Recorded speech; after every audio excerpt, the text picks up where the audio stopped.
हरे कृष्णा सर्वम कृष्णार्पणमस्तु. പ്രഭുപാദ് കി ജയ്, ഗുരു മഹാരാജ് കി ജയ്, രാധാ പവനപുരേഷൻ കി ജയ്. ഗുരുവായൂർ മഞ്ജരീസിൻ്റെ എന്താ നമ്മൾ എടുക്കേണ്ടത്? ഹനുമചരിതമാണോ അല്ലെങ്കിൽ ഗണപതി പുരാണമാണോ? എന്താ എടുക്കേണ്ടത്? നിങ്ങൾ പറയും. നമുക്കെന്തായാലും ഹനുമചരിതം എടുക്കാം. അതിനു മുൻപേ വിഘ്നേശ്വരനെ കുറിച്ചും അറിയാം അല്ലേ? വളരെ അത്യാവശ്യമാണ്. കുറച്ച് അറിവുകൾ ഭഗവാനെക്കുറിച്ച് ഇന്ന് വിനായക ചതുർത്ഥി ദിവസം നമുക്കറിയാം.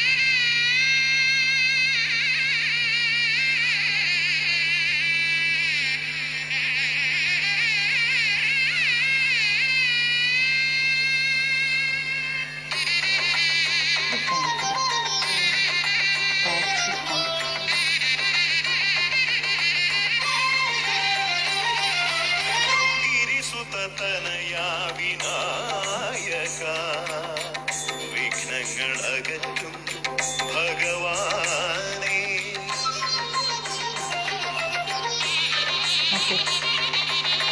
ഗിരിസുതനയാ വിനായക.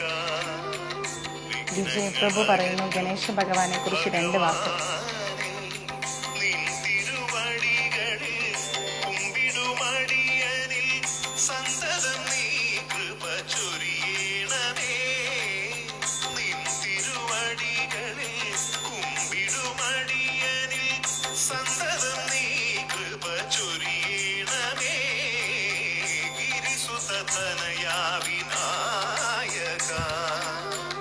വിഘ്നങ്ങളകറ്റും ഭഗവാനേ.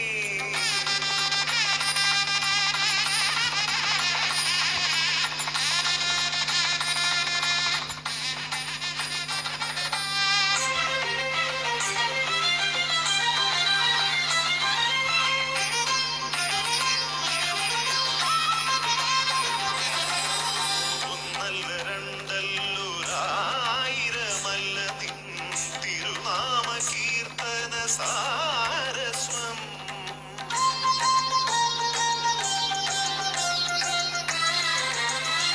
ഒന്നല്ല രണ്ടല്ലൊരായിരമല്ല നിൻ തിരുനാമ കീർത്തന സാരസ്വം. പാടും ഭക്തരിൽ നിന്റെ കൃപാരസപൂരം രമിപ്പവനേ. പാടും ഭക്തരിൽ നിന്റെ കൃപാരസപൂരം രമിപ്പവനേ. ഗിരിസുതനയാ വിനായക, വിഘ്നങ്ങളകറ്റും ഭഗവാനേ.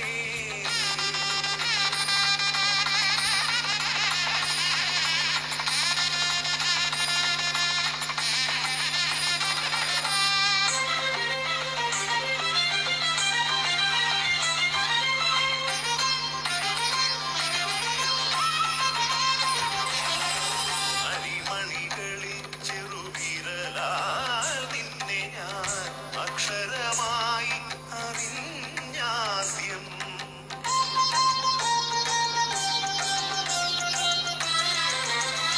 അരിമണികളിൽ ചെറുവിരലാൽ നിന്നെ ഞാൻ അക്ഷരമായി അറിഞ്ഞാദ്യം.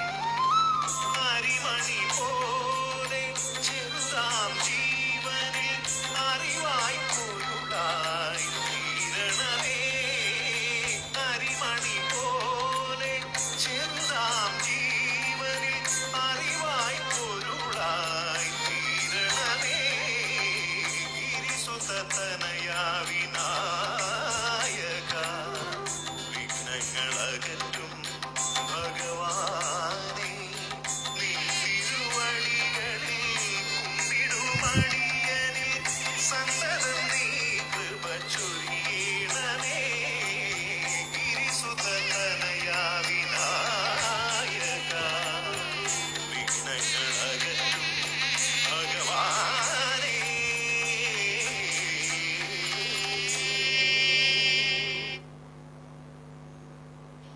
നമുക്കപ്പം ക്ലാസ്സിലേക്ക് കടക്കാം. വിഘ്നേശ്വരനെ കുറിച്ച് 2 വാക്ക്. 2 വാക്കിൽ ഒതുങ്ങുന്നതല്ല അദ്ദേഹത്തിൻ്റെ മഹത്വം. എങ്കിൽ കൂടിയും അദ്ദേഹത്തെക്കുറിച്ച് നമുക്ക് കുറച്ച് കാര്യങ്ങൾ നമുക്ക് പഠിക്കാം.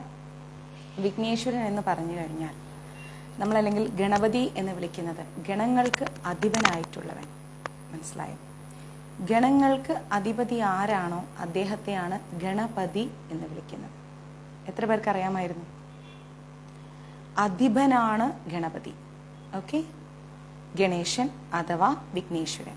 അപ്പോൾ ആധ്യാത്മികമായിരിക്കുന്ന മാർഗത്തിലൂടെ പോവുകയാണെങ്കിലും ലോകത്തിൻ്റെതായ കുറേ വ്യവഹാരങ്ങളുണ്ട് അല്ലെ. ആധ്യാത്മിക മാർഗത്തിലൂടെ പോകുമ്പോഴും നമുക്ക് എന്തുണ്ട്? തടസ്സങ്ങളുണ്ട്. ലോകത്തിൻ്റെതായ കുറേ ബിസിനസ്, ജോലി, കാര്യങ്ങൾ അങ്ങനെയുള്ള രീതിയിൽ നമ്മൾ നോക്കുകയാണെങ്കിലും വിഘ്നങ്ങളുണ്ട് നമുക്ക്. ഏതൊരർത്ഥത്തിൽ പറഞ്ഞാലും ഏതൊരു ജീവാത്മാവിനും വിഘ്നങ്ങൾ എന്താണ്? സ്വാഭാവികമാണ്. അവരുടെ ജീവിതത്തിൽ എന്തായാലും വിഘ്നങ്ങളുണ്ടാവും. ഏത് രീതിയിൽ നമ്മൾ നോക്കിയാലും അവരുടെ ജീവിതത്തിൽ വിഘ്നങ്ങൾ സ്വാഭാവികമാണ്.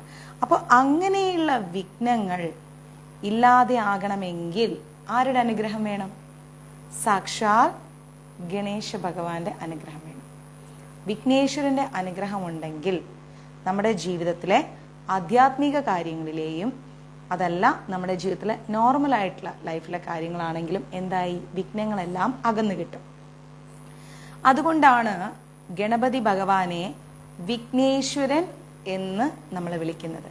ശ്രീകല മാതാജിക്കും മാതാജിയുടെ ഹസ്ബൻഡിനും കുടുംബത്തിനും ഒക്കെ ഗുരുവായൂർ മഞ്ജരീസിന്റെയും എന്റെയും ഹൃദയം നിറഞ്ഞ വിവാഹ വാർഷിക ദിനാശംസകൾ. ഹരേ കൃഷ്ണ. അപ്പോൾ അതുകൊണ്ടാണ് നമ്മൾ ഗണേശ്വരൻ എന്ന് വിളിക്കുന്നത്. മനസ്സിലായില്ലേ? താങ്ക് യു ത്രിവേണിയമ്മ. അപ്പോൾ അങ്ങനെ ഇരിക്കെ പ്രപഞ്ച സൃഷ്ടാവായിരിക്കുന്ന ഗണേശനെ എന്തുകൊണ്ടാണ് പ്രപഞ്ച സൃഷ്ടാവ് എന്ന് വിളിക്കുന്നത്?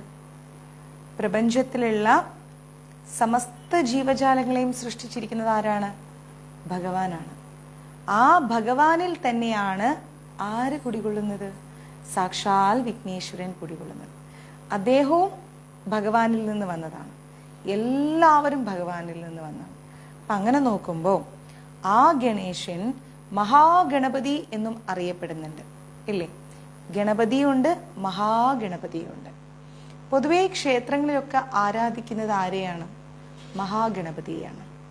ഗണപതിയല്ല, മഹാഗണപതിയെയാണ് ക്ഷേത്രങ്ങളിലൊക്കെ ആരാധിക്കുന്നത്. പിന്നെ പറയുകയാണെങ്കിൽ പുരാണത്തിലൊക്കെ നമ്മൾ പറയാറുണ്ട്, വിഘ്നേശ്വരന്റെ അനുഗ്രഹമുണ്ടെങ്കിൽ അല്ലെങ്കിൽ എന്തെങ്കിലും ഒരു കാര്യം ചെയ്യുന്നതിന് മുമ്പ് ഗണപതിക്ക് കൊടുത്തു കഴിഞ്ഞാൽ എന്താ പറയാ, ആ പ്രശ്നം അവിടെ തീർന്ന് വിഘ്നങ്ങളൊക്കെ മാറി നമ്മളുടെ എന്ത് കാര്യത്തിനാണോ നമ്മൾ മുന്നോട്ട് ഇറങ്ങുന്നത് ആ കാര്യം കൃത്യമായി നടക്കുമെന്ന്. അപ്പൊ അങ്ങനെ നമ്മൾ ചിന്തിച്ചുകൊണ്ട് ചെയ്യുന്നതാണ് എന്ത്? ഗണപതി ഹോമം, ഗണേശ പൂജ, ഇതൊക്കെ അല്ലെ. അതുകൊണ്ട് തന്നെ ശ്രീമദ് ഭാഗവതത്തിലും ഭഗവാൻ എന്ത് ചെയ്തിരിക്കുന്നു? വിഘ്നേശ്വരന് പ്രഥമ പൂജനീയൻ, അഗ്രപൂജനീയൻ എന്ന സ്ഥാനം കൊടുത്തിട്ടുണ്ട്. പ്രഥമ പൂജനീയൻ, അഗ്രപൂജനീയൻ എന്ന സ്ഥാനം അദ്ദേഹത്തിന് കൊടുത്തിട്ടുണ്ട്. അതുകൊണ്ടാണ് ആദ്യ പൂജിതൻ, മംഗളമൂർത്തി എന്നുള്ള പേരുകളിലെല്ലാം വിഘ്നേശ്വരൻ അറിയപ്പെടാറുണ്ട്. അത് ആർക്കൊക്കെ അറിയാമായിരുന്നു? മംഗളമൂർത്തി എന്ന് പറഞ്ഞു കഴിഞ്ഞാൽ വിഘ്നേശ്വരനാണ്. ആദ്യമൂർത്തി എന്ന് പറഞ്ഞു കഴിഞ്ഞാലും അല്ലെങ്കിൽ ആദ്യ പൂജിതൻ എന്ന് പറഞ്ഞാലും വിഘ്നേശ്വരനാണ്. ഓക്കെ, ഏത് ക്ഷേത്രങ്ങളിൽ നമ്മൾ പോയി കഴിഞ്ഞാലും ശരി, അവിടെ ഗണപതി ഉണ്ടാവും. അദ്ദേഹത്തിനാണ് ആദ്യത്തെ പൂജ. ആദ്യത്തെ പൂജ വിഘ്നേശ്വരന് കൊടുത്തിട്ടാണ് ബാക്കി എല്ലാ പൂജകളും നടക്കാറ്. അതുപോലെ തന്നെ നമ്മൾ കുട്ടികളൊക്കെ എഴുത്തിനിരുത്തുന്ന സമയത്ത് ആദ്യ അക്ഷരം എന്താണ് എഴുതുക? ഓം ഹരിശ്രീ ഗണപതയേ നമഃ എന്നാണ് എഴുതാറ് അല്ലെ. ഓം ഹരിശ്രീ ഗണപതയേ നമഃ. അപ്പോ ഇങ്ങനെ നമ്മൾ എഴുതുന്ന ആ ഒരു ആദ്യത്തെ അക്ഷരങ്ങളിൽ പോലും ഗണേശ ഭഗവാന്റെ സ്ഥാനം വളരെ ഉയരത്തിലാണ്. നമ്മളിപ്പം കേരളം ഒഴികെ മഹാരാഷ്ട്ര അതുപോലെ ഇങ്ങനെയുള്ള വടക്കേ ഇന്ത്യയിലെ സംസ്ഥാനങ്ങളിലൊക്കെ നോക്കുകയാണെങ്കിൽ ഒരുപാടാണ് ഗണേശ പൂജ. അവർ ഭയങ്കരമായിട്ട് വിഘ്നേശ്വരനെ ആരാധിക്കുന്നുണ്ട്. ആലോചിച്ചു, നോർത്ത് ഇന്ത്യയിലുള്ളവർക്കറിയാം വിഘ്നേശ്വരൻ എന്ന് പറഞ്ഞു കഴിഞ്ഞാൽ അവരുടെ ഒരു ഭയങ്കരമായ ആരാധനാമൂർത്തിയാണ് വിഘ്നേശ്വരൻ. അപ്പോൾ ബിസിനസ് രംഗങ്ങളിലുള്ളവരാണെങ്കിലും അല്ല പല പല ജോലി ചെയ്യുന്നവരൊക്കെ ആണെങ്കിൽ തന്നെയും അവരവരുടെ അഭിവൃദ്ധിക്ക്, ഉയർച്ചയ്ക്ക്, തടസ്സങ്ങൾ മാറാനൊക്കെ ആയിട്ട് അവർ മാസത്തിൽ 1-2 പ്രാവശ്യം ഗണേശ പൂജ ചെയ്യും. മനസ്സിലായില്ലേ? 1-2 പ്രാവശ്യം അവർ ഗണേശ പൂജ ചെയ്യും. വർഷത്തിൽ ഒരു ദിവസം ചെയ്യുന്നവരുണ്ട്. അങ്ങനെ പരമേശ്വരൻ്റെയും പാർവതീ ദേവിയുടെയും മകനായിട്ടാണ് വിഘ്നേശ്വരൻ അവതരിക്കുന്നത് എന്ന് നമ്മൾ പുരാണങ്ങളിൽ നിന്ന് പഠിച്ചിട്ടുണ്ട്. ബുദ്ധിയുടെയും സിദ്ധിയുടെയും സ്മൃതിയുടെയും ഇരിപ്പിടമായിട്ടാണ് മഹാഗണപതിയെ കാണുന്നത്. ബുദ്ധിയുടെയും സിദ്ധിയുടെയും സ്മൃതിയുടെയും. സിദ്ധി ബുദ്ധി വിനായകനേ നമഃ എന്നാണ് പറയാറ്. ബുദ്ധി, സിദ്ധി, സ്മൃതി, ഇത് മൂന്നിൻ്റെയും ഇരിപ്പിടമായിട്ടാണ് നമ്മൾ മഹാഗണപതിയെ കാണുന്നത്. 32 ഭാവങ്ങൾ ഗണപതിക്കുണ്ട് എന്നുള്ള കാര്യം അറിയാമോ? 32 ഭാവങ്ങൾ ഗണപതിക്കുണ്ട്. സിദ്ധി വിനായകൻ, ലക്ഷ്മി ഗണപതി, ക്ഷിപ്രപ്രസാദ ഗണപതി, ഇതൊക്കെ അതിൽ ചില ഗണപതികളാണ്. ചില ആളുകൾക്കൊക്കെ ഗണപതി വിഗ്രഹങ്ങൾ ഒരുപാട് കളക്ട് ചെയ്ത് സൂക്ഷിക്കുന്നതൊക്കെ അവരുടെ ഒരു ഭയങ്കരമായ ഹോബിയാണ്, ഒരുപാട് ഇഷ്ടമാണ്. അപ്പോൾ ആണല്ലേ, സച്ചിൻ ടെണ്ടുൽക്കർ ഗണേശ ഭഗവാന്റെ ഭക്തനായിരുന്നു. അപ്പോൾ നമ്മൾ എന്താ പറയുക, സാരല്ലേ രാജേട്ടാ, അപ്പം നമ്മൾ വിഘ്നേശ്വരന് ഭയങ്കര ഒരു സ്ഥാനം കൊടുക്കണം, വളരെ നിർബന്ധമാണ്. ആദ്യം വിഘ്നേശ്വരന് പൂജ ചെയ്തിട്ട് വേണം നമ്മൾ മറ്റ് ദേവീദേവന്മാരെല്ലാം ആരാധിക്കാൻ. ഞാനും ചെന്നൈയിൽ അങ്ങനെയാണ്. ആദ്യം വിഘ്നേശ്വരനെ കുളിപ്പിച്ച് നേദ്യം കൊടുത്തിട്ടാണ് പിന്നെ നമ്മൾ എന്ത് ചെയ്യാറ്, കിച്ചുവിൻ്റെ കാര്യങ്ങളിലേക്ക് കടക്കാറ്. ക്ലിയർ?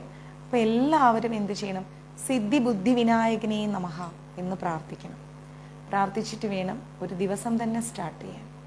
അത് വിനായക ചതുർത്ഥിക്ക് പറഞ്ഞു തരാൻ സാധിച്ചതിലും എനിക്ക് ഒരുപാട് സന്തോഷമുണ്ട്. ഹരേ കൃഷ്ണ. അപ്പോൾ മനുഷ്യ ശരീരമാണ് ആർക്ക്? വിഘ്നേശ്വരന്. ആനയുടെ തലയും 4 കൈകളുമായിട്ടാണ് വിഘ്നേശ്വരനെ നമ്മൾ വർണ്ണിച്ചിരിക്കുന്നത്. ഒരു കൊമ്പാണെങ്കിൽ ഒടിഞ്ഞിട്ടുമുണ്ട്. എലിയാണ് അദ്ദേഹത്തിന്റെ വാഹനം. ഇത്രയും കാര്യങ്ങൾ എല്ലാവർക്കും അറിയാം അല്ലേ?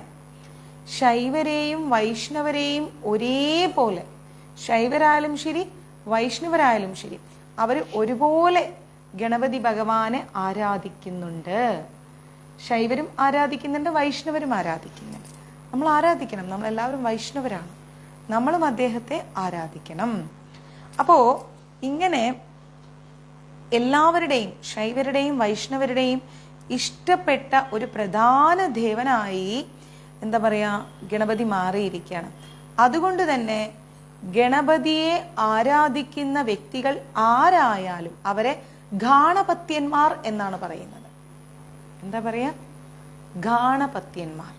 ഗണപതി ഉപാസനയുള്ള ആളുകളുണ്ട്, അവരെ പറയുന്ന പേരാണ് ഗാണപത്യന്മാർ. ഓക്കെ, ഇത്രയും മനസ്സിലായല്ലോ? സാരമില്ലേ നളിനി മാതാജി? ഇത്രയും ക്ലിയർ ആണല്ലോ? ആരാണ് ഗാണപത്യന്മാർ എന്ന് പറഞ്ഞു കഴിഞ്ഞാൽ, ശൈവരായാലും ശരി വൈഷ്ണവരായാലും ശരി, ആരൊക്കെയാണോ വിഘ്നേശ്വരനെ ആരാധിച്ചു വരുന്നത് അവരെയാണ് ഗാണപത്യന്മാർ എന്ന് പറയുന്നത്. ക്ലിയർ? ഇനി എന്താ പറയുന്നത്? ശൈവ ശാക്തേയ വിശ്വാസങ്ങളിലും, ശൈവം വൈഷ്ണവം ശാക്തേയം, ഇങ്ങനെ 3 വിശ്വാസങ്ങളിലും ഗണപതിക്ക് പ്രധാന സ്ഥാനമുണ്ട്. തെക്കൻ ഏഷ്യയിലാണെങ്കിലും ശരി, ഇന്ത്യയിലും നേപ്പാളിലും ഒക്കെ നമ്മൾ നോക്കിക്കഴിഞ്ഞാൽ പ്രധാനമായിട്ടും ഒരുപാട് ഗണപതി ബിംബങ്ങൾ കാണാൻ പറ്റും. ഗണപതി ആരാധന എന്ന് പറഞ്ഞു കഴിഞ്ഞാൽ ജൈന ബുദ്ധ മതങ്ങളെ കൂടി വളരെയധികം സ്വാധീനിച്ചിട്ടുണ്ട്. അറിയാം, ജൈന മതക്കാരും ബുദ്ധമതക്കാരും വൈഷ്ണവരും എന്ന് വേണ്ട എല്ലാവരെയും, ശാക്തരെയും, ശക്തിയെ പൂജ ചെയ്യുന്നവരാണെങ്കിലും ശരി, ശൈവഭക്തരായാലും ശരി, എല്ലാവരെയും ഒരുപാട് വിഘ്നേശ്വരൻ സ്വാധീനിച്ചിട്ടുണ്ട്. കേരളത്തിലെ മിക്ക ക്ഷേത്രങ്ങൾ എടുത്തു നോക്കിയാലും ഗണപതി എന്ന് പറയുന്നത് ഉപദേവനായിരിക്കും. ഏത് ക്ഷേത്രങ്ങൾ എടുത്തു നോക്കിയാലും ഗണപതി ഉപദേവനായിരിക്കും. നമ്പൂതിരി ഇല്ലങ്ങളിൽ പോലും ആരാധനാമൂർത്തികളിൽ പ്രഥമ സ്ഥാനം വിഘ്നേശ്വരനാണ്. പ്രസിദ്ധമായിരിക്കുന്ന കുറേ നമ്പൂതിരി ഇല്ലങ്ങളുണ്ട്. ഏതൊക്കെയാണ്? ഒരെണ്ണം പറയും. പ്രസിദ്ധമായിരിക്കുന്ന നമ്പൂതിരി ഇല്ലങ്ങളിൽ ഒരില്ലം പറയും. മള്ളിയൂരുണ്ട് എങ്കിലും സൂര്യകാലടി മന. നമുക്ക് ഒരുപാട് പ്രസിദ്ധമായിരിക്കുന്ന ഇല്ലങ്ങളുണ്ട്. അതിൽ നോക്കുകയാണെങ്കിൽ ആഴ്വാഞ്ചേരി മന ഇല്ലേ, പിന്നെന്താ പറയുന്നത്, ആഴ്വാഞ്ചേരി മനയുണ്ട്. പിന്നെ അഷ്ടഗ്രഹത്തിൽ ആഢ്യഗ്രഹങ്ങളുണ്ട്. പിന്നെ പറയുന്നു കുറുമാത്തൂർ മനയുണ്ട്, കൽപ്പുഴ മനയുണ്ട്, കൈനഗരി തെക്കേടത്ത് മന, കൈനഗരി വടക്കേടത്ത് മന, കല്ലൂർ മന, അണ്ടലാടി മന, കാലടി മന, അതാണ് സൂര്യകാലടി കേട്ടോ, പെരിണ്ടിരി ചേനാസ്, പുഴക്കര ചേനാസ്, ഇളയടത്ത് മന, കരുമത്താഴത്ത് മണ്ണൂർ മന, കരുവാട്ടുപട്ടത്ത്, മുല്ലപ്പള്ളി പട്ടേരി, മുല്ലപ്പള്ളി മന, മുല്ലമംഗലം പള്ളിപ്പാട്ട് മന, കൊളാത്തപ്പള്ളി മന, മുല്ലമംഗലം മന, പുതുവായാന മന, പയ്യൂർ മന, കടലായിൽ മന, മുണ്ടയൂർ മന, പൂങ്ങാട്ട് മന, ആമയൂർ മണ്ണൂർ മന, കണ്ണമംഗലം മന എന്ന് വേണ്ട മുണ്ടയൂർ മന. പിന്നെന്താ പറയുന്നത്, പന്തൽ മന, നാഗേരി മന, നഗർണ മന, വടക്കേടത്ത് മന, വരിക്കാശ്ശേരി മന, വരിക്കാശ്ശേരി മന അറിയാത്ത ആരുമില്ല അല്ലെ, പെരുമ്പിള്ളി മന, മഴുവഞ്ചേരി മന, കൂറ്റമ്പിള്ളി മന, പന്തൽ മന, തൊഴുവാനൂർ മന, ഏർക്കര മന, കപ്പിയൂർ മന, കപ്ലിങ്ങാട്ട് മന, താമാറ്റൂർ മന, മൂത്തേടത്ത് മന, പാടേരി മന തുടങ്ങി ഒരുപാട് എണ്ണിയാൽ ഒടുങ്ങാത്ത നിരവധി ഇല്ലങ്ങൾ നമുക്ക് കേരളത്തിൽ ഉണ്ട്. ഇവിടെ എവിടെ നോക്കിക്കഴിഞ്ഞാലും ഒരു പ്രാധാന്യം എന്ന് പറഞ്ഞാൽ എന്താണെന്നറിയും, ഇത്രയും ഇല്ലങ്ങളിൽ ദിവസേന ഗണപതി ഹോമം നടക്കുന്നു എന്നുള്ളതാണ്. എന്നാലോചിക്ക്, ഇവിടെ ദിവസേന ഗണപതി ഹോമം നടക്കുന്നു, എത്ര മനോഹരമാണ്. കോവിലകങ്ങളിലും നടക്കുന്നുണ്ട്, ക്ഷേത്രങ്ങളിലും നടക്കുന്നുണ്ട്. അപ്പോ പഞ്ചമൂർത്തികളിൽ നമ്മൾ ത്രിമൂർത്തികളെ കുറിച്ചാണ് പഠിച്ചിരിക്കുന്നത്. പഞ്ചമൂർത്തികളിൽ ആരൊക്കെയാണ് പഞ്ചമൂർത്തികൾ? ത്രിമൂർത്തികൾ അറിയാം, ബ്രഹ്മ വിഷ്ണു മഹേശ്വരന്മാർ ത്രിമൂർത്തികളാണ്. പഞ്ചമൂർത്തികൾ ആരാണ്? എത്ര പേർക്കറിയാം പഞ്ചമൂർത്തികളെ കുറിച്ച്? ആരാണ് പഞ്ചമൂർത്തികൾ? ത്രിമൂർത്തികൾ കേട്ടിട്ടുണ്ട്, പഞ്ചമൂർത്തികൾ ആരാണ്?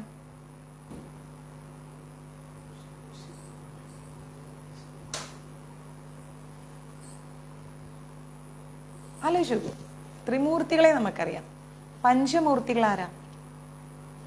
ബ്രഹ്മ വിഷ്ണു മഹേശ്വരന്മാർ ത്രിമൂർത്തികൾ. അതിൽ പഞ്ചമൂർത്തികൾ എന്ന് പറയുമ്പോൾ ഗണപതി,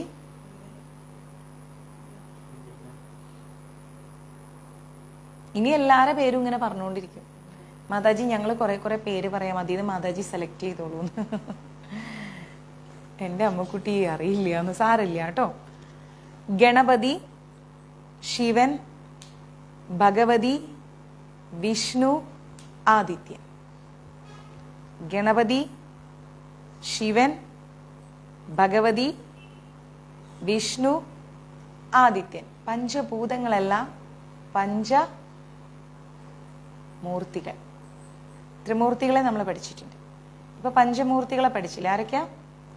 ഗണപതി, ശിവൻ, ഭഗവതി, വിഷ്ണു, ആദിത്യൻ. ഇതാണ് പഞ്ചമൂർത്തികൾ. ത്രിമൂർത്തികൾ ആരൊക്കെയാണ് അതറിയോ? ബ്രഹ്മ വിഷ്ണു മഹേശ്വരന്മാർ.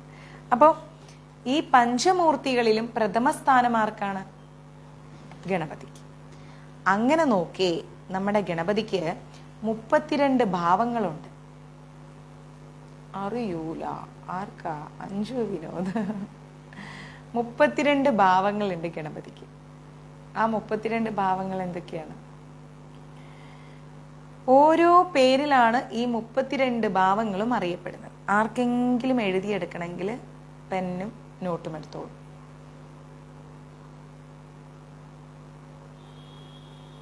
സുബിഷ മാതാജി, ആർക്കെങ്കിലും എഴുതിയെടുക്കണമെങ്കിൽ പെന്നും നോട്ടും എടുത്തോളാം. ചിലരൊക്കെ എഴുതിയെടുത്ത് പഠിക്കാറുണ്ട് ക്ലാസ്, അതുകൊണ്ടാണ്. അതില് ആദ്യത്തെ സ്ഥാനം നമ്മൾ കൊടുത്തിരിക്കുന്നത് ബാലഗണപതിക്കാണ്. 32 ഗണപതി ഭാവങ്ങൾക്ക് ആദ്യത്തെ സ്ഥാനം നൽകിയിരിക്കുന്നത് ബാലഗണപതിക്കാണ്. അതില് കുട്ടികളെ പോലെയാണ് ബാലഗണപതിയുടെ മുഖഭാവം. എങ്ങനെയാണ്? കുട്ടികളെ പോലെ. കൈകളിൽ പഴമുണ്ട്, മാമ്പഴമുണ്ട്, കരിമ്പുണ്ട്. ശ്രദ്ധിച്ചു കേൾക്കണം കേട്ടോ. കയ്യില് പഴം, മാമ്പഴം, കരിമ്പ്. ഇതാണ് ബാലഗണപതി. ഈ ബാലഗണപതി സൂചിപ്പിക്കുന്നത് എന്തിനെയാണ്?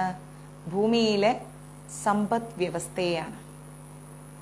ഓക്കെ, 32 ഭാവങ്ങളുള്ള ഗണപതികളിൽ ആദ്യ ഗണപതി ബാലഗണപതിയാണ്.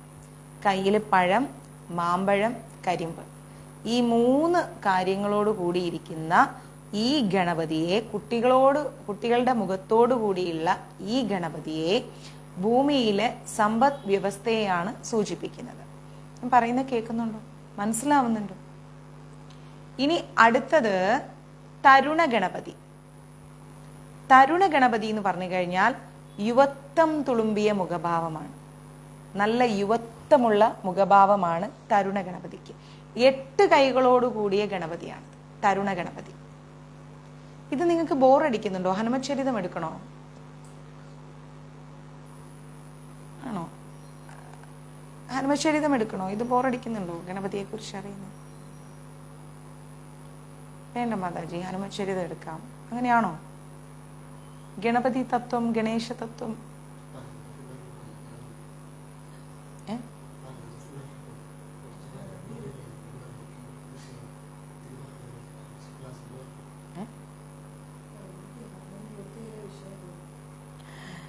ഇല്ലേ? പറയൂ. ബോറടിക്കുന്നുണ്ടോ ഗണേശ തത്വം പഠിക്കുമ്പോ? ഇല്ല. ഓക്കെ, അപ്പോ ബാലഗണപതി പഠിച്ചു, തരുണ ഗണപതി പഠിച്ചു അല്ലേ? ഇനി നമ്മൾ മൂന്നാമത് പഠിക്കാൻ പോകുന്നത് എന്താണ്? രസമുണ്ടെന്ന്. ഭക്തി ഗണപതി. മൂന്നാമത് പഠിക്കുന്നത് എന്താണ്? ഭക്തി ഗണപതി. ബാലഗണപതി, തരുണ ഗണപതി, ഇനി ഭക്തി ഗണപതിയാണ് പഠിക്കാൻ പോകുന്നത്. പൂർണ്ണചന്ദ്രനെ പോലെ തിളക്കമുള്ള മുഖഭാവത്തോടു കൂടി ഇരിക്കുന്ന ഗണപതിയാണ് ഭക്തി ഗണപതി. കൊയ്ത്തുകാലത്ത് എപ്പോഴും പ്രസന്നമായിരിക്കുന്ന മുഖത്തോടു കൂടി കൈകളില് മാമ്പഴവും നാളികേരവും പായസത്തോടും കൂടിയാണ് ഭക്തി ഗണപതി ഇരിക്കുന്നത്. കൈകളില് മാമ്പഴം, പായസം, നാളികേരം, ഇതാണ് ഭക്തി ഗണപതി. ഇനി നമ്മൾ പഠിക്കാൻ പോകുന്നത് നാലാമത്തെ ഗണപതി വീരഗണപതിയാണ്. അപ്പൊ ഏതൊക്കെ നമ്മൾ പഠിച്ചു? ബാലഗണപതി, തരുണ ഗണപതി, ഭക്തി ഗണപതി. ഇനി നമ്മൾ പഠിക്കാൻ പോകുന്നു വീരഗണപതി. നാലാമത്തെ ഗണപതിയാണ് വീരഗണപതി. ഒരു യോദ്ധാവിനെ പോലെയാണ് വീരഗണപതി ഇരിക്കുന്നത്. യുദ്ധം ചെയ്യാൻ പോകുന്ന ശക്തനായൊരു യോദ്ധാവിനെ പോലെയാണ് വീരഗണപതി ഇരിക്കുന്നത്. 16 കൈകളോട് കൂടിയുള്ള ഗണപതിയാണ്. ആ എല്ലാ കൈകളിലും എന്തുണ്ട്? ആയുധമുണ്ട്. യുദ്ധത്തിന് വേണ്ടി ഇങ്ങനെ തയ്യാറായി നിൽക്കുന്ന ഉഗ്രമൂർത്തിയാണ് ആര്? വീരഗണപതി. ഓക്കെ, വീരഗണപതി എന്ന് പറഞ്ഞു കഴിഞ്ഞാൽ 16 കൈകളോടുകൂടി വീര്യമായിരിക്കുന്ന ഭാവത്തോടുകൂടി യുദ്ധത്തിന് തയ്യാറായി നിൽക്കുന്ന ഉഗ്ര ഗണപതിയാണ് വീരഗണപതി. ഇനി ആരാണുള്ളത്? ശക്തി ഗണപതി. അതായത് 4 കൈകളോടുകൂടി ഇരിക്കുന്ന രൂപത്തിലാണ് ശക്തി ഗണപതി. ഈ ഗണപതിയാണ് ദുർബലരായിരിക്കുന്ന, എന്താ പറയാ, ഒട്ടും വയ്യാത്ത പാവങ്ങളായിരിക്കുന്ന ദുർബലരായിരിക്കുന്നവരെ രക്ഷിക്കുന്ന ഭാവത്തോടു കൂടി ഇരിക്കുന്നതാണ് ശക്തി ഗണപതി. ഈ പുരാണവും അറിയണം. അത് നമ്മുടെ ഈ ഒരു തിരക്ക് പിടിച്ച കുറച്ച് ചാപ്റ്റേഴ്സ് ഒക്കെ കഴിയുമ്പോൾ ഓരോരോ പുരാണങ്ങളായിട്ട് എടുത്തു തരാം. 18 പുരാണങ്ങളും എടുത്തു തരാം. ഞാൻ വായിച്ചു കഴിഞ്ഞിട്ടുണ്ട് 18 പുരാണം. അപ്പോ ഈ ഒരു ശക്തി ഗണപതി എന്ന് പറഞ്ഞു കഴിഞ്ഞാൽ 4 കൈകളോട് കൂടി ഇരിക്കുന്ന രൂപത്തിലാണ്. ദുർബലരായിരിക്കുന്ന ആൾക്കാരെ രക്ഷിക്കാനാണ് നമ്മുടെ ശക്തി ഗണപതി ഇരിക്കുന്നത്. ഇനിയുള്ളതാണ് ദ്വിജ ഗണപതി. ഇതൊന്നും കേട്ടിട്ടില്ല. ദ്വിജ ഗണപതി. ദ്വിജ ഗണപതി എന്ന് പറഞ്ഞു കഴിഞ്ഞാൽ 3 തലയുണ്ട്. മനസ്സിലായോ? 3 തലയോട് കൂടി കൈകളിൽ എന്താ ഉണ്ടാവുക? ഓലയുണ്ട്, കൂജയുണ്ട്, ജപമണികളുണ്ട്. അങ്ങനെയുള്ള ഗണപതി നമ്മൾ കണ്ടിട്ടില്ല അല്ലെ? കാണും, നോർത്ത് ഇന്ത്യയിലൊക്കെ ഉണ്ടാവും. ദ്വിജ ഗണപതിയാണത്. കൈകളിൽ എന്തുണ്ട്? 3 തലയോടുകൂടി കൈകളിൽ ഓലയും കൂജയും ജപമണികളോടും കൂടി ഇരിക്കുന്ന ഗണപതിയാണ് ദ്വിജ ഗണപതി എന്ന് പറയുന്നത്. ഇനിയാണ് നമുക്ക് 7ാമത്തെ ഗണപതി സിദ്ധി ഗണപതി. സിദ്ധി ഗണപതി എന്ന് പറഞ്ഞു കഴിഞ്ഞാൽ എല്ലാം നേടിയെടുത്ത് ആത്മസംതൃപ്തിയോടുകൂടി ഇരിക്കുന്ന ഒരാളായിട്ടാണ് ഗണപതിയെ കാണുന്നത്. സിദ്ധി ഗണപതി. കഴിവുകൾ ഉണ്ടാകാനാണ് ഈ ഗണപതിയെ നമ്മൾ ആരാധിക്കുന്നത്. ചിലർ നന്നായി ഡാൻസ് ചെയ്യും, നന്നായി പഠിക്കും, നന്നായി എഴുതും, വായിക്കും. അങ്ങനെയുള്ളവര്, കലാരംഗത്തൊക്കെ ഉള്ളവരാണ് സിദ്ധി ഗണപതിയെ ഉപാസിക്കുന്നത്. ഓക്കെ, ഇനി നമ്മൾ പഠിക്കുന്നത് ഉച്ഛിഷ്ട ഗണപതി. കേട്ടിട്ടുണ്ടോ? ഉച്ഛിഷ്ട ഗണപതി എന്ന് പറഞ്ഞു കഴിഞ്ഞാൽ സംസ്കാരത്തിന്റെ കാവൽക്കാരനായിട്ടാണ് നമ്മൾ മനസ്സിലാക്കേണ്ടത്. ഈ ഗണപതി 6 കൈകളോടുകൂടി 6 കൈകളിലും എന്തുണ്ട്? മാതളമുണ്ട്. മാതളം അറിയില്ലേ? ഈ ഗണപതിയുടെ 6 കൈകളിലും മാതളമുണ്ട്, നീല താമരയുണ്ട്, ജപമാലയുണ്ട്, നെൽക്കതിരുണ്ട്. ഓക്കെ, ഈ ഗണപതിയെയാണ് നമ്മൾ ഉച്ഛിഷ്ട ഗണപതി എന്ന് പറയുന്നത്. ഇനി നമ്മൾ പഠിക്കാൻ പോകുന്നു 9ാമത്തെ ഗണപതി, ക്ഷിപ്ര ഗണപതി. സോറി, നമ്മൾ വിഘ്ന ഗണപതിയെ കുറിച്ചാണ് പഠിക്കാൻ പോകുന്നത്. വിഘ്ന ഗണപതി എന്ന് പറഞ്ഞാൽ എല്ലാ തടസ്സങ്ങളും മാറ്റുന്ന ഗണപതി, വിഘ്ന ഗണപതി. ഇനി നമ്മൾ പഠിക്കുന്നു 10ാമത്തെ ഗണപതിയെ, ക്ഷിപ്ര ഗണപതി. വളരെ വേഗമാണ് ഈ ഗണപതി പ്രവർത്തിക്കുക. എന്തെങ്കിലും ഒരു കാര്യം പറഞ്ഞു കഴിഞ്ഞാൽ വളരെ വേഗതയോടുകൂടിയാണ് ക്ഷിപ്ര ഗണപതി പ്രവർത്തിക്കുന്നത്. തുമ്പിക്കൈയില് ഒരു കുടം നിറയെ അമൂല്യ രത്നങ്ങളുമായിട്ട് ഇരിക്കുന്ന ഉഗ്രമൂർത്തിയാണ് ആര്? ക്ഷിപ്ര ഗണപതി. തുമ്പിക്കൈ നിറയെ ഒരു കുടത്തില് അമൂല്യമായിരിക്കുന്ന രത്നങ്ങളോട് കൂടിയിരിക്കുന്ന ഉഗ്രമൂർത്തിയായിട്ടാണ് നമ്മൾ ആരെ കാണുന്നത്? ക്ഷിപ്ര ഗണപതിയെ കാണുന്നത്. ഇനി ആരാ പഠിക്കാൻ പോകുന്നത്? 11ാമത്തത് ക്ഷിപ്രപ്രസാദ ഗണപതി. ഓക്കെ, ക്ഷിപ്രപ്രസാദ ഗണപതിയെ കുറിച്ചാണ് പഠിക്കുന്നത്. ജീവിതത്തിൽ ആദ്യം കേൾക്കുന്നതാണ് ഈ ഗണപതിയും, സാരല്ല. ഇനിയാണ് നമ്മൾ പഠിക്കുന്നത് ക്ഷിപ്രപ്രസാദ ഗണപതി. പെട്ടെന്ന് പ്രസാദിക്കുന്ന ഗണപതിയാണ് ക്ഷിപ്രപ്രസാദ ഗണപതി എന്ന് പറയുന്നത്. കുശപ്പുല്ലുകൊണ്ടുള്ള സിംഹാസനത്തിലാണ് ഈ ഗണപതി ഇരിക്കുന്നത്. നല്ല കുശപ്പുല്ലോട് കൂടിയിരിക്കുന്ന സിംഹാസനമാണ് ഈ ഗണപതിക്ക് നമ്മൾ വെച്ചിരിക്കുന്നത്. ഇനി നമ്മൾ പഠിക്കാൻ പോകുന്നു 12ാമത്തത് ഹൈരംബ ഗണപതി. എന്താണ്? ഹൈരംബ ഗണപതി. 5 മുഖമുള്ള ഗണപതിയാണിത്. പഞ്ചമുഖത്തോടുകൂടി, വെളുത്ത നിറത്തോടുകൂടി, ബലഹീനരായിട്ടിരിക്കുന്ന ആളുകളുടെ രക്ഷകൻ എന്നാണ് നമ്മൾ ഹൈരംബ ഗണപതിയെ മനസ്സിലാക്കേണ്ടത്. ഒരു വലിയ സിംഹാസനത്തിന്റെ മുകളിൽ ഇരുന്നിട്ടാണ് ആ ഗണപതിയുടെ സവാരി. ആരുടെ? ഹൈരംബ ഗണപതിയുടെ സവാരി. ഇനി നമ്മൾ പഠിക്കുന്നു 13ാമത്തത് ലക്ഷ്മി ഗണപതി. മനസ്സിലായോ? ലക്ഷ്മി ഗണപതി. അയ്യോ, ഞാൻ ഗുരുവൊന്നല്ല കേട്ടോ, എന്തോ ചെറിയ ചെറിയ കാര്യങ്ങൾ പറയുന്നു. ലക്ഷ്മി ഗണപതി. നല്ല തൂവെള്ള നിറമുള്ള ഈ ഗണപതിക്ക് ലക്ഷ്മി ദേവിയോട് കൂടിയാണ് ഈ ഗണപതി ഇരിക്കുന്നത്. നല്ല തൂവെള്ള നിറത്തില് ലക്ഷ്മി ദേവിയോട് കൂടിയാണ് ലക്ഷ്മി ഗണപതി ഇരിക്കുന്നത്. കൈകളിൽ എന്താ ഉള്ളത്? തത്തയുണ്ട്, മാതളമുണ്ട്. സർവ ഐശ്വര്യവും നൽകുന്ന ഗണപതിയാണ് ലക്ഷ്മി ഗണപതി. ബിസിനസ് സമൂഹങ്ങളുടെ ഇഷ്ടദൈവം. വെള്ളിയാഴ്ചയാണ് ലക്ഷ്മി ഗണപതിയുടെ പ്രധാന ദിവസം. ബിസിനസ് ചെയ്യുന്നവരെല്ലാവരും ലക്ഷ്മി ഗണപതിയെ ആരാധിക്കും. വെള്ളിയാഴ്ച ദിവസങ്ങളിൽ ലക്ഷ്മി ഗണപതിയെ ആരാധിച്ചാൽ ബിസിനസ് സംരംഭങ്ങളെല്ലാം ഉയർച്ചയിലെത്തും. ഇന്ന് ചെയ്ത് നാളെ എത്തുമെന്ന് ഞാൻ പറയുന്നില്ല കേട്ടോ. സമയമെടുത്ത് അത് ഉയർച്ചയിലെത്തും. അപ്പോൾ എന്ത് ചെയ്യണം? നമ്മൾ ലക്ഷ്മി ഗണപതി ആരാധന ബിസിനസ് ചെയ്യുന്നവർ ചെയ്യണം. ഇനി മഹാഗണപതിയുണ്ട്. മഹാഗണപതിയുണ്ട്. മഹാഗണപതി എന്ന് പറഞ്ഞു കഴിഞ്ഞാൽ ഈ മഹാഗണപതിയിൽ നിന്നാണ് പ്രപഞ്ചമുണ്ടായത് എന്ന് ഗണേശ പുരാണത്തിൽ പറയുന്നുണ്ട്. ഇത് പരമാത്മാവാണ്, അതായത് സാക്ഷാൽ ഭഗവാൻ. നമ്മുടെയൊക്കെ അഖിലകോടി ബ്രഹ്മാണ്ഡ നായകനായിരിക്കുന്ന സാക്ഷാൽ കൃഷ്ണൻ തന്നെയാണ് ഈ മഹാഗണപതി എന്ന് പറയുന്നത്. അപ്പോ ഗണപതിയുടെ പൂർണ്ണ രൂപമാണ് മഹാഗണപതി. ക്ഷേത്രങ്ങളിലെല്ലാം മഹാഗണപതി ആരാധനയാണ് നടക്കുന്നത്. മനസ്സിലായില്ലേ? ക്ഷേത്രങ്ങളിലൊക്കെ എന്താണ്? മഹാഗണപതി ആരാധനയാണ് നടക്കാറുള്ളത്. അപ്പോ തൃക്കണ്ണുള്ള ഗണപതിയാണിത്, മഹാഗണപതി. മനസ്സിലായോ? അത് പറഞ്ഞുതരാം സനിഷ മാതാജി. മഹാഗണപതിക്ക് തൃക്കണ്ണുണ്ട് എന്നാണ് പറയുന്നത്. പിന്നെന്താ പറയുന്നത്? നീലത്താമര, നെൽക്കതിര്, ഇതൊക്കെ കയ്യിൽ പിടിച്ചുകൊണ്ട് കാണുന്ന ഈ ഗണപതിയാണ് മഹാഗണപതി. എല്ലാ ക്ഷേത്രങ്ങളിലും ആരാധിക്കുന്നതും മഹാഗണപതിയെയാണ്. ഇനി 15ാമത്തെ ഗണപതിയുടെ പേരാണ് വിജയഗണപതി. എപ്പോഴും വിജയഭാവത്തോടു കൂടിയുള്ള മുഖമാണ് വിജയഗണപതിക്ക്. സർവകാര്യ വിജയത്തിനും വിജയഗണപതിയെയാണ് നമ്മൾ ആരാധിക്കേണ്ടത്. ഇനി എന്താണ് 16ാമത്തത്? നൃത്തഗണപതി. കലകളുടെ നാഥനാണ് നൃത്തഗണപതി. നൃത്തരൂപത്തിലുള്ള ഈ ഗണപതിക്ക് 4 കൈകളുണ്ട്. 4 കൈകളിലും മോതിരങ്ങളുണ്ട്. മനസ്സിലായില്ലേ? 4 കൈകളിലെ വിരലുകളിലും മോതിരമുണ്ട്. ഇതാണ് നൃത്തഗണപതി.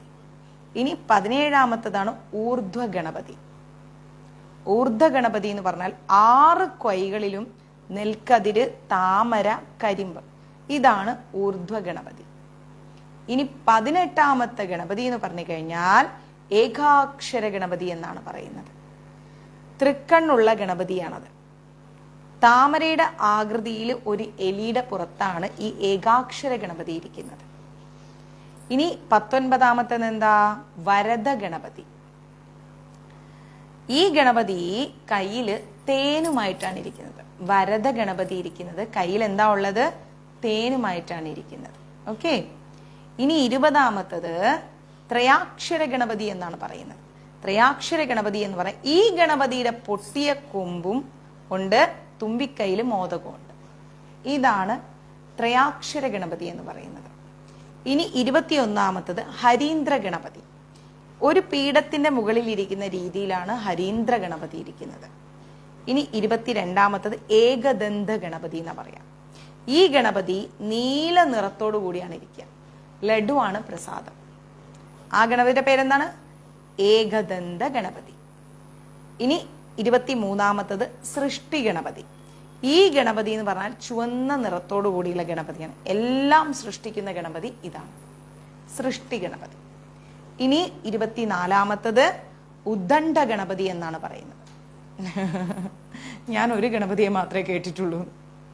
ഇനി എന്താ ഉള്ളത്? ഉദ്ദണ്ഡ ഗണപതി. ഉദ്ദണ്ഡ ഗണപതി എന്ന് പറഞ്ഞാൽ ധർമ്മത്തിന് വേണ്ടി പോരാടുന്ന 10 കൈകളുള്ള ഗണപതിയാണ് ഉർദണ്ഡ ഗണപതി എന്ന് പറയുന്നത്. ഓക്കെ. ഇനി 25ാമത്തെ ഗണപതിയുടെ പേരാണ് ഋണമോചന ഗണപതി. കടങ്ങളിൽ നിന്നൊക്കെ മോചിപ്പിക്കുന്ന ഗണപതിയാണ്. ഈ ഗണപതിയുടെ ഇഷ്ടപ്പെട്ട ഒരു പ്രസാദം എന്ന് പറഞ്ഞാൽ റോസ് കളർ ആപ്പിളാണ്. കടങ്ങൾ ആർക്കൊക്കെ ഉണ്ടോ വേഗം പോയിട്ട് ഋണമോചന ഗണപതിയെ നമുക്ക് ഉപാസിക്കാം. ഋണമോചന ഗണപതിയെ വെച്ച് ഉപാസിക്കുകയാണെങ്കിൽ നിശ്ചയമായിട്ടും നമ്മുടെ കടങ്ങൾ തീരും. ലക്ഷ്മി ഗണപതിയെ ഉപാസിച്ചാലും മതി. ഇനിയുള്ളതാണ് ദുണ്ടി ഗണപതി. ധനത്തിന്റെ ദുണ്ടി ഗണപതി. അതായത് കയ്യിൽ രുദ്രാക്ഷമാലയായിട്ടാണ് ഈ ഗണപതി ഇരിക്കുന്നത്. ഇതാണ് ദുണ്ടി ഗണപതി. ഇനി 27ാമത്തത് ദ്വിമുഖ ഗണപതി എന്നാണ് പറയുന്നത്. രണ്ട് എന്നെഴുതില്ലേ? ദ്വിമുഖ ഗണപതി. 2 മുഖങ്ങളുള്ള ഗണപതി. എല്ലാ ഭാഗത്തേക്കും ആ ഗണപതിക്ക് കാണാൻ പറ്റും. അതാണ് നമ്മളുടെ ദ്വിമുഖ ഗണപതി. സുജാത മാതാജിയോട് ഞാൻ പിണങ്ങോ? ഒരിക്കലും ഇല്ല കേട്ടോ. ഇനി എന്താ ഉള്ളത്? ത്രിമുഖ ഗണപതി. സ്വർണ്ണ നിറത്തിലുള്ള താമരയിലാണ് ഈ ഗണപതി ഇരിക്കുന്നത്. ഇനി 29ാമത്തത് സിംഹഗണപതി. അതായത് ഈ ഗണപതി എന്ന് പറഞ്ഞാൽ നല്ല ധീരതയാണ് സൂചിപ്പിക്കുന്നത്. സിംഹത്തിന്റെ മുകളങ്ങ് വരും. സിംഹഗണപതി ഭയങ്കര ധീരതയോട് കൂടിയാണ്. ഇനി 30ാമത്തത് എന്താണ്? യോഗ ഗണപതി. യോഗമുദ്രയിലാണ് ഈ ഗണപതി ഇരിക്കുന്നത്. ധ്യാനത്തിലാണ് ഈ ഗണപതി ഇരിക്കുന്നത്. യോഗ ഗണപതി. ഇനി 31ാമത്തത് ദുർഗാ ഗണപതി. യുദ്ധവിജയത്തിന്റെ പ്രതീകമായിട്ടാണ് ഈ ഗണപതി. ശത്രുക്കളിൽ നിന്ന് ജയം ലഭിക്കാൻ നമ്മൾ ദുർഗാ ഗണപതിയെയാണ് ആരാധിക്കേണ്ടത്. ഇനി അവസാനത്തതാണ് 32ാമത്തത്. എന്താണ്? സങ്കടഹര ഗണപതി. എല്ലാ ദുഃഖവും ശമിപ്പിക്കുന്ന ഗണപതിയാണിത്. പൗർണമി കഴിഞ്ഞു വരുന്ന സങ്കടഹര ചതുർത്ഥി ദിവസമാണ് സങ്കടഹര ഗണപതിയെ നമ്മൾ ആരാധിക്കേണ്ടത്. ഓക്കെ, ക്ലിയർ ആയോ? അപ്പോ നമ്മൾ മനസ്സിലാക്കണം, ഗണപതിക്ക് ഒരുപാട് വിശേഷങ്ങളുണ്ട്, ഒത്തിരി കാര്യങ്ങളുണ്ട്. നമ്മൾ വിചാരിക്കുന്ന പോലെയല്ല ഗണപതിയുടെ ഐതിഹ്യങ്ങൾ.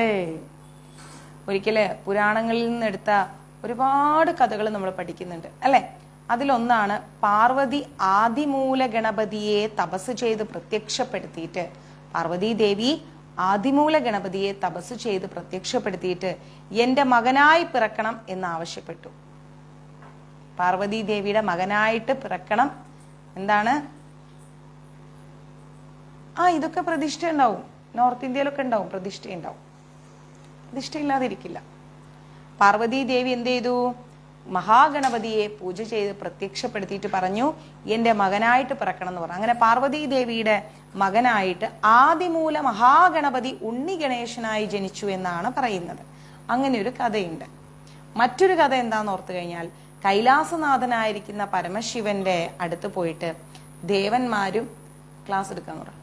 ദേവന്മാരും അസുരന്മാരും ശിവഗണങ്ങളൊക്കെ ഭയങ്കര തിരക്കായിരുന്നു. കൈലാസനാഥനായ പരമശിവന്റെ അടുത്ത് പോയിട്ട് ദേവന്മാരും അസുരന്മാരൊക്കെ ഭയങ്കരമായിട്ട് തിരക്കായിരുന്നു. ആളൊഴിഞ്ഞ സമയം, മഹാദേവന്റെ അടുത്ത് ഭയങ്കര തിരക്ക്. അപ്പൊ ആളൊഴിഞ്ഞ സമയം എന്ത് ചെയ്ത്, പരമശിവൻ ഇരിക്കാൻ പോലും സമയമില്ല, ഭയങ്കര തിരക്ക്. അപ്പോ പാർവതി ദേവി അങ്ങോട്ടേക്ക് ഒരു പരാതി പറഞ്ഞു. എന്താണെന്നറിയോ? ലോകം വാണരുളുന്ന അദ്ദേഹത്തിന് അതിനുള്ള സമയമില്ല, ഭയങ്കര തിരക്കായിരിക്കും. അങ്ങനെ ശിവനോടുള്ള ആ ഒരു ദേഷ്യം പാർവതി ദേവിക്ക് വന്നു. ദേവി ആലോചിക്കുമ്പം എല്ലാത്തിനും സമയമുണ്ട്, എനിക്ക് തരാൻ കുറച്ച് സമയമില്ല, ലോകം മുഴുവൻ നോക്കി നടത്താൻ സമയമുണ്ട്. അങ്ങനെ ദേവി എന്ത് ചെയ്തു? പാർവതി ദേവി, എനിക്ക് സംസാരിക്കാൻ ആരുമില്ല, എനിക്ക് മിണ്ടാൻ ആരുമില്ല, എനിക്ക് തരാൻ സമയമില്ല, ഇങ്ങനെ പരാതികളൊക്കെ പറഞ്ഞിട്ട് ഒരു ചന്ദനത്തിന്റെ പൊടിയെടുത്തിട്ട് ഒരു പ്രതിമയുണ്ടാക്കി അതിന് പാർവതി ദേവിയുടെ ശക്തി കൊണ്ട് ജീവൻ കൊടുത്തു. ആ പ്രതിമയിൽ നിന്ന് വന്ന ഭഗവാൻ ശ്രീ പാർവതി ദേവിയെ പോലെ തന്നെ ഇരിക്കും കാണാൻ, ഒരു മാറ്റവും. അങ്ങനെ ഇരിക്കെ ഈ മകൻ അമ്മയുടെ ആജ്ഞ, അമ്മ എന്താണോ പറയുന്നത് അതിൻ്റെ അപ്പുറത്തേക്കൊരു വാക്ക് ഈ മകനില്ല. അങ്ങനെ സമയത്ത് ഒരു ദിവസം ദേവി കുളിക്കാൻ പോയപ്പോൾ ബാലഗണേശനെ അവിടെ കാവല് നിർത്തി. ആ സമയത്താണ് ബ്രഹ്മാദി ദേവന്മാർ എവിടെ വന്നത്? കൈലാസത്തിൽ വന്നത്. ശിവൻ നന്ദിയെയും മറ്റ് ശിവഗണങ്ങളെയൊക്കെ വിട്ട് പാർവതിയെ വിളിക്കാൻ പറഞ്ഞു. പക്ഷെ ഗണേശൻ ആരെയും അനുവദിക്കുന്നില്ല. എൻ്റെ അമ്മ കുളിക്കാൻ പോയിരിക്കണം, ഞാൻ ഇവിടെ തന്നെ നിൽക്കണം എന്നും പറഞ്ഞ് ഗണേശൻ ഭയങ്കര ബഹളം. ഞാൻ വിടില്ല എന്ന് പറഞ്ഞു. ദേവന്മാര് നേരിട്ട് വന്നിട്ട് ആവശ്യപ്പെട്ടു, ഒരു ഫലവും ഇല്ല, വിടില്ല, ഗണേശൻ വിടില്ല. അവസാനം ശിവഭഗവാൻ എന്ത് ചെയ്ത്? ഘോരമായ യുദ്ധം ചെയ്തു ഗണപതിയോട്, തല വെട്ടിക്കളഞ്ഞു. പാർവതി ദേവി കുളിച്ചു വന്ന് നോക്കിയപ്പം ആകപ്പാടെ വിഷമമായി. ഇതെന്താ? അപ്പോഴാണ് പാർവതി ദേവിയുടെ മകനാണിതെന്നും പാർവതി ദേവി ചന്ദനപ്പൊടി കൊണ്ട് ഉണ്ടാക്കിയതാണെന്നൊക്കെ മഹാദേവൻ തിരിച്ചറിയുന്നു. ആ പാർവതി ദേവിയുടെ പുത്രദുഃഖം കണ്ടപ്പം ആകപ്പാടെ ഭഗവാന് ടെൻഷനായി. ദേവിയുടെ ആ ഒരു പുത്രദുഃഖം വർദ്ധിച്ചു വർദ്ധിച്ചു വർദ്ധിച്ച് ജ്വലിച്ച് ഉഗ്രരൂപം പൂണ്ട മഹാകാളിയായി മാറുകയാണ് പാർവതി ദേവി. ഉഗ്രരൂപം പൂണ്ട മഹാകാളിയായി മാറി. ഭഗവതി പറഞ്ഞതനുസരിച്ച്, പാർവതി ദേവി മഹാകാളി പറഞ്ഞതനുസരിച്ച് നവദുർഗാ ദേവിമാർ അങ്ങ് പ്രത്യക്ഷപ്പെട്ടു. ആരാണ്? നവദുർഗാ ദേവിമാർ പ്രത്യക്ഷപ്പെട്ടിട്ട് യുദ്ധത്തിന് അങ്ങോട്ട് നിൽക്കുകയാണ് നവദുർഗാ ദേവിമാർ. ദേവി കോപം ഭയന്നിട്ട് എല്ലാവരും ഓടി രക്ഷപ്പെട്ടു. എല്ലാവരും വന്നിട്ട് പരാശക്തിയെ എന്ത് ചെയ്തു? സ്തുതിച്ച് ക്ഷമാപണം നടത്തി. തുടർന്ന് ബ്രഹ്മാവ് വന്നു, മഹാവിഷ്ണു വന്നു, ഇന്ദ്രാദി ദേവന്മാർ വന്നു. എല്ലാവരും വന്നിട്ട് ഒരു രക്ഷയില്ല, ദേവിയുടെ ദേഷ്യം അടങ്ങുന്നില്ല. മഹാദേവൻ പറഞ്ഞു, വേഗം പോയിട്ട് ആദ്യം കാണുന്ന ജീവിയുടെ തല എടുത്തുകൊണ്ട് വരാൻ പറഞ്ഞു. തെക്കോട്ട് നടക്കുന്നു. ആദ്യം കാണുന്ന ജീവിയുടെ തല വെട്ടി മാറ്റി തലയില്ലാതെ ഗണപതിയിൽ ഉറപ്പിക്കണം. അങ്ങനെയാണ് ആനയുടെ തല എടുത്തുകൊണ്ട് വന്ന് ഗണപതിക്ക് ഉറപ്പിക്കുന്നത്. ഇനി ഒന്നെന്ന് പറയുന്നത് ഗണപതിയുടെ കാര്യം പറയുകയാണെങ്കിൽ ലളിത സഹസ്രനാമം എടുത്താൽ 77, 78 നാമങ്ങൾ എന്ന് പറഞ്ഞു കഴിഞ്ഞാൽ ഗണപതിയെ കുറിച്ചാണ് സൂചിപ്പിക്കുന്നത്. ലളിത സഹസ്രനാമത്തിൽ ആദിപരാശക്തിയായ ലളിതാ പരമേശ്വരിയുടെ ശക്തി സേനയിലേക്ക്, ആദിപരാശക്തിയായ ലളിതാദേവിയുടെ ശക്തി സേനയിലേക്ക് ബണ്ടാസുരാജ്ഞയാൽ വിക്ഷേപിക്കപ്പെട്ട ജയവിഘ്നം എന്ന ആഭിചാര കർമ്മം സേനയുടെ ഉത്സാഹം അങ്ങ് കെടുത്തി. അഭിചാര കർമ്മം വന്നപ്പം ആ സേനയ്ക്ക് യുദ്ധം ചെയ്യണം എന്നുള്ള ആ ഒരു ഉത്സാഹം അങ്ങ് തീർന്നു. അതിന് പരിഹാരമായിട്ടാണ് എന്ത് ചെയ്തത്? ഗണേശ ഭജനം ചെയ്യുന്നത്. ആ ഒരു എന്താ പറയാ, ബ്ലാക്ക് മാജിക്, മന്ത്രവാദം, അത് മാറിക്കിട്ടാൻ നമ്മൾ ഗണേശ ഭജനം നടത്തിയാൽ മതി. 77 കാമേശ്വര മുഖാലോക കൽപ്പിത ശ്രീ ഗണേശ്വര എന്നാണ് വിളിക്കുന്നത്. എന്താണ്? കാമേശ്വര മുഖാലോക കൽപ്പിത ശ്രീ ഗണേശ്വര.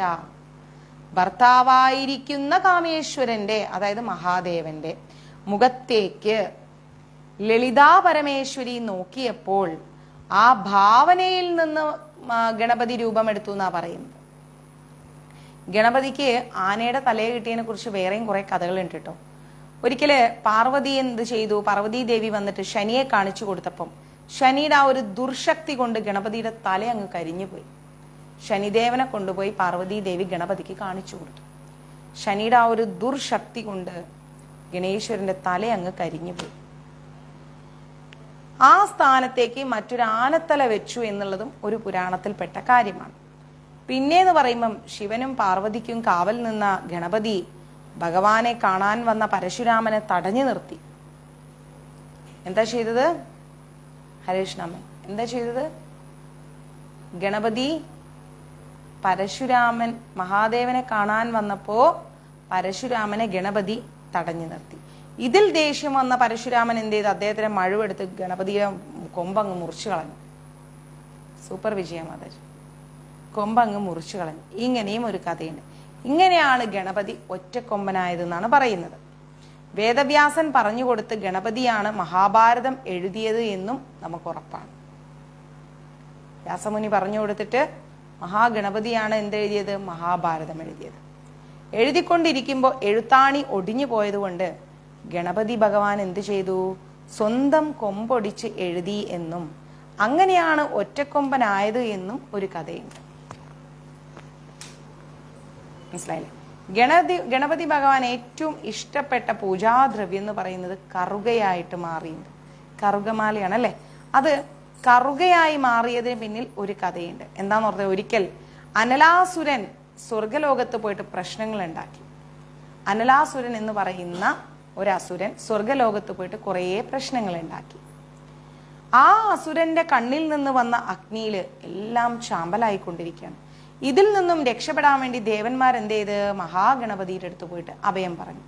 ഗണപതി ഭഗവാൻ എന്ത് ചെയ്തു? അസുരന്മാരായിട്ട് യുദ്ധം ചെയ്ത് അദ്ദേഹത്തിന്റെ വിരാട് രൂപം അങ്ങ് പുറത്തെടുത്തിട്ട് ഗണപതി ഭഗവാൻ ആ അസുരനെ അങ്ങ് വിഴുങ്ങി. എന്നാൽ അസുരന്റെ ചൂട്, താപം ഗണപതിയുടെ വയറ്റിൽ ചൂടും അസ്വസ്ഥതകളും ഒക്കെ ഉണ്ടാക്കി ഗണപതിയുടെ ദേഹം മുഴുവൻ അങ്ങ് ചുട്ടെരിഞ്ഞു പോയി, തപിച്ചു പോയി എന്നാ പറയുന്നത്. അവസാനം 21 കറുകനാമ്പുകൾ കൊണ്ട് ഗണേശ്വരന് അർച്ചന ചെയ്തു. അതിന്റെ ഫലമായിട്ട് ഗണേശ്വരന്റെ ശരീരത്തിലെ ചൂടങ്ങ് കുറഞ്ഞു. 21 കറുകനാമ്പുകൾ കൊണ്ട് ഗണേശ്വരനെ പൂജിച്ചു. നിങ്ങൾക്കും വീട്ടിലൊരു ചെറിയ ഗണേശ വിഗ്രഹം വാങ്ങി വെക്കാം. വാങ്ങിച്ചു വെച്ച് കറുകപ്പുല്ലെടുത്തിട്ട് നിങ്ങൾക്കും ഇങ്ങനെ പൂജ ചെയ്തുകൊണ്ടേയിരിക്കാം. അന്ന് മുതലാണ് ഗണേശന്റെ ആ ഒരു താപത്തെയും ശാപത്തെയും ഒക്കെ കുറച്ച് ആ സന്തുഷ്ടനായിരിക്കുന്ന അവസ്ഥയിൽ ആരാണോ കറുക കൊണ്ട് പൂജിക്കുന്ന അവരുടെ എല്ലാ ആഗ്രഹങ്ങളും സാധിക്കപ്പെടും എന്ന് ഭഗവാൻ മുനിമാരെയും അനുഗ്രഹിച്ചു. അന്ന് മുതലാണ് ഗണപതി ഭഗവാന് കറുകപ്പുല്ലെന്ന് പറഞ്ഞ അത്രയും ഇഷ്ടമായത്. ഇനി 21 എന്ന് പറയുന്ന സംഖ്യയ്ക്കോ അതിനൊരു പ്രാധാന്യമുണ്ട്. പൂവില്ലാത്ത കറുകയാണ് നമ്മൾ പൂജയ്ക്കെടുക്കുക അല്ലെ? കറുക എന്ന് പറഞ്ഞാൽ ഒറ്റ സംഖ്യയിൽ നമ്മൾ നുള്ളിയെടുക്കണം. അത് ഒറ്റക്കെട്ടാക്കി വെള്ളത്തിൽ മുക്കി ശുദ്ധിയാക്കിയ ശേഷമാണ് ഗണപതി ക്ഷേത്രങ്ങളിൽ എത്തിക്കേണ്ടത്. ഇത് വിശിഷ്ടമായിരിക്കുന്ന ഒരു വസ്തുവാണ് ഈ കറുകപ്പുല്ല് എന്ന് പറയുന്നത്. ഭഗവാൻ ഒരുപാട് ഇഷ്ടമുള്ള കാര്യമാണ് കറുകപ്പുല്ല്.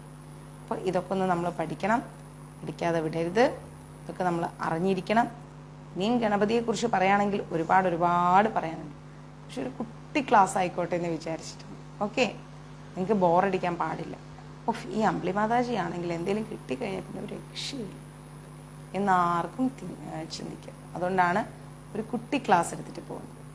നാളെ രാവിലത്തെ ക്ലാസ് ചിലപ്പം വളരെ നേരത്തെ ആയിരിക്കും. നാളെ എനിക്കൊന്ന് പുറത്തു പോകണം. സാധിച്ചാൽ എടുത്തിട്ടേക്കാം. നിങ്ങൾ കണ്ടാൽ മതി. പിന്നെ ഓക്കെ, എങ്ങനെയെങ്കിലുമൊക്കെ പേജിൽ നിന്ന് എടുത്ത് കണ്ടാൽ മതി. കുറച്ച് നേരത്തെ എടുത്തിട്ടേക്കാം. ഓക്കെ, ഹരേ കൃഷ്ണ. അപ്പോൾ വിഘ്നേശ്വരനെ കുറിച്ച് കുറേ കാര്യങ്ങൾ പഠിക്കാൻ പറ്റിയോ നിങ്ങൾക്ക്? തൃപ്തിയാണോ ഇത്രയും കാര്യങ്ങൾ അറിഞ്ഞതിൽ? 32 ഭാവങ്ങളും കാര്യങ്ങളും ഒക്കെ അറിഞ്ഞതിൽ ആണോ? അല്ലേ?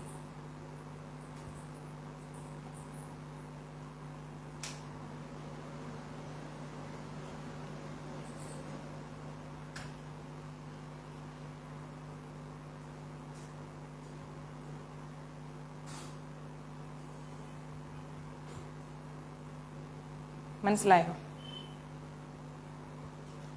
വിനായക ചതുർത്ഥി ദിവസം നമ്മൾ ഭഗവാനെ പ്രാർത്ഥിച്ചു കഴിഞ്ഞാൽ നമ്മളുടെ എല്ലാ ദുരിതങ്ങളും മാറുമെന്നാണ് പറയുന്നത്. ഈ ഒരു ദിവസം ഭഗവാനെ മനസ്സുകൊണ്ട് ശരിക്കും അങ്ങോട്ട് നമ്മൾ പ്രാർത്ഥിക്കുക. മുക്കുറ്റി, കറുക, അതുപോലെ മാല, അർച്ചന, മോദക നേദ്യം, ഗണപതി ഹോമം ഇതൊക്കെ ഭഗവാന് നടത്തിക്കഴിഞ്ഞാൽ സർവാഭീഷ്ട ഫലസിദ്ധിയാണ് പ്രധാനം. വീടുകളിലൊക്കെ മോദകം ഉണ്ടാക്കുക, കൊഴുക്കട്ട ഉണ്ടാക്കുക, ഭക്ഷണപ്രിയനായ ഗണപതിക്ക് സമർപ്പിച്ച് കുടുംബാംഗങ്ങൾ ഒരുമിച്ചിരുന്ന് കഴിക്കുകയൊക്കെ ചെയ്തു കഴിഞ്ഞാൽ ഭയങ്കര ഐശ്വര്യമാണ്, ഒരു രക്ഷയില്ല. മനസ്സിലായില്ലേ?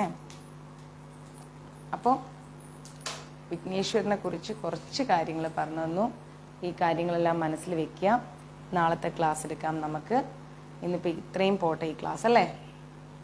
കുറച്ച് അത്യാവശ്യം അടിസ്ഥാനം കിട്ടിയില്ലേ ഗണേശ്വരനെ കുറിച്ച്? കിട്ടിയോ ഇല്ലേ? അറിയാത്ത കുറേ കാര്യങ്ങൾ അറിഞ്ഞു. ഗണേശന്റെ കുറേ കുസൃതികൾ കറക്റ്റാണ്. കുറേ കാര്യങ്ങൾ മനസ്സിലായില്ലേ? കുറേ കാര്യങ്ങളൊന്നും നമുക്ക് എന്താ പറയാ, പല കാര്യങ്ങളും നമുക്ക് അറിയില്ലായ്മയുണ്ടാവും. അതൊന്നും ചതുർത്ഥി എന്ന് പറഞ്ഞു കഴിഞ്ഞാൽ നമ്മുടെ ഭഗവാന്റെ പ്രധാനപ്പെട്ട ദിവസമാണ് പിറന്നാൾ ദിവസം ഇന്ന്. അപ്പോൾ ഭഗവാൻ എന്താ പറയുക, പ്രധാനപ്പെട്ട ഈ ഒരു ദിവസം പിറന്നാൾ ആഘോഷിച്ചിട്ട് കുറച്ച് ഭക്ഷണമൊക്കെ ഒത്തിരി കഴിക്കാൻ ഇഷ്ടമുള്ള ആളാണ്. അങ്ങനെ ഇരിക്കെ അദ്ദേഹം എന്ത് ചെയ്തു, നേരെ ഭക്ഷണമൊക്കെ കഴിച്ചിട്ട് ഇരിക്കുന്ന സമയത്ത് ചന്ദ്രൻ വന്നിട്ട് അങ്ങ് കളിയാക്കി. അദ്ദേഹം നൃത്തം ചെയ്തു. ഗണപതി നൃത്തം ചെയ്തപ്പം ചന്ദ്രൻ വന്ന് അങ്ങ് കളിയാക്കിയപ്പോൾ ഭഗവാന് ഭയങ്കര ദേഷ്യം വന്നു. ഭഗവാൻ പറഞ്ഞു, ഇന്നേ ദിവസം നിന്നെ ആര് കണ്ടാലും ശരി അവരുടെ ജീവിതത്തിൽ ഒരു കൊല്ലത്തേക്ക് ഭയങ്കര പ്രശ്നമാണ്. അപ്പം എല്ലാവരും വെറുക്കും ചന്ദ്രനെ, അല്ലേ? അങ്ങനെയാണ് അത്തം ചതുർത്ഥി വന്നത്. ഈ ചതുർത്ഥി എന്ന് പറഞ്ഞു കഴിഞ്ഞാൽ ഒരു സംസ്കൃത വേർഡാണ്. മനസ്സിലായില്ലേ? അതായത് നമ്മുടെ ഹിന്ദു കലണ്ടറിൽ നോക്കുകയാണെങ്കിൽ ഒരു ചാന്ദ്രത്തിൽ, അതായത് ഒരു ചാന്ദ്രമാസം നോക്കുകയാണ്, 2 ആഴ്ചയിലെ 4ാമത്തെ ദിവസം, 2 ആഴ്ച കൂടുമ്പോഴുള്ള 4ാമത്തെ ദിവസം, ചതുർ എന്ന് പറഞ്ഞാൽ 4ആണ്, 4ാമത്തെ ദിവസത്തെയാണ് നമ്മൾ ചതുർത്ഥി എന്ന് പറയുന്നത്. മനസ്സിലായില്ലേ? ചതുർത്ഥി എന്ന് പറഞ്ഞു കഴിയുമ്പോഴത്തേക്കും ചതുർ എന്ന് പറഞ്ഞു കഴിഞ്ഞാൽ 4 എന്നാണ് അർത്ഥം. അത് നമ്മൾ ആദ്യം മനസ്സിലാക്കാം. ചതുർത്ഥി എന്നാൽ എന്തോ ഒന്ന്. ആ പദത്തിന്റെ ഒരു അർത്ഥം എന്ന് പറഞ്ഞു കഴിഞ്ഞാൽ നമ്മൾ മനസ്സിലാക്കേണ്ടത് 4 കാര്യങ്ങൾ, 4ാമത്തെ 2 ആഴ്ച കൂടുമ്പോഴുള്ള 4ാമത്തെ ദിവസത്തെയാണ് നമ്മൾ ചതുർത്ഥി എന്ന് പറയുന്നത്. അതായത് 2 ആഴ്ചയുടെ 4ാമത്തെ ദിവസം മംഗളകരമായിരിക്കുന്ന ഒരു ആചാരത്തിന്റെ പൂർത്തീകരണം എന്നും നമുക്ക് ചതുർത്ഥിയെ പറയാൻ പറ്റും. അതൊക്കെ നമ്മൾ വേറെ ലെവലിലോട്ട് പോവുകയാണെങ്കിലാണ് അതേക്കുറിച്ചൊക്കെ നമുക്ക് മനസ്സിലാക്കാൻ പറ്റുന്നത്. ഓക്കെ, മതിയില്ലേ? അപ്പം മാക്സിമം ലൈവ് ഷെയർ ചെയ്യാം. എല്ലാവർക്കും എല്ലാ അനുഗ്രഹങ്ങളും ഉണ്ടാവട്ടെ. ഇതിൻ്റെ കൂട്ടത്തിൽ ഇനി ഹനുമചരിതം എടുക്കുന്നില്ല, നാളെ എടുക്കാം രാവിലെ. ഗണേശനെ കുറിച്ച് ഒരുപാട് പറയാനുണ്ട്, ഇത്രയൊന്നുമല്ല. അത് ഗണേശ പുരാണം എടുക്കുമ്പോൾ ഞാൻ പറഞ്ഞുതരാം. ഓക്കെ, ഹരേ കൃഷ്ണ, സർവം കൃഷ്ണാർപ്പണമസ്തു. പ്രഭുപാദ് കി ജയ്, ഗുരു മഹാരാജ് കി ജയ്, രാധാപവനപദേശൻ കി ജയ്. 32 ഗണപതി ഭാവങ്ങൾ ഈ വിനായക ചതുർത്ഥി ദിവസം നമുക്ക് ഗുരുവായൂർ മഞ്ജരീസിലൂടെ പറയാൻ സാധിച്ചത് തന്നെ വലിയ അനുഗ്രഹം. കേൾക്കാൻ നമുക്ക് എല്ലാവർക്കും സാധിച്ചു, അല്ലേ? 32 ഗണേശ ഭാവങ്ങൾ, ഗണേശ തത്വം, ഇത്രയൊക്കെ മതി നമുക്ക്. മെല്ലെ മെല്ലെ മുന്നോട്ട് പോകാം. ഓക്കെ, ഹരേ കൃഷ്ണ.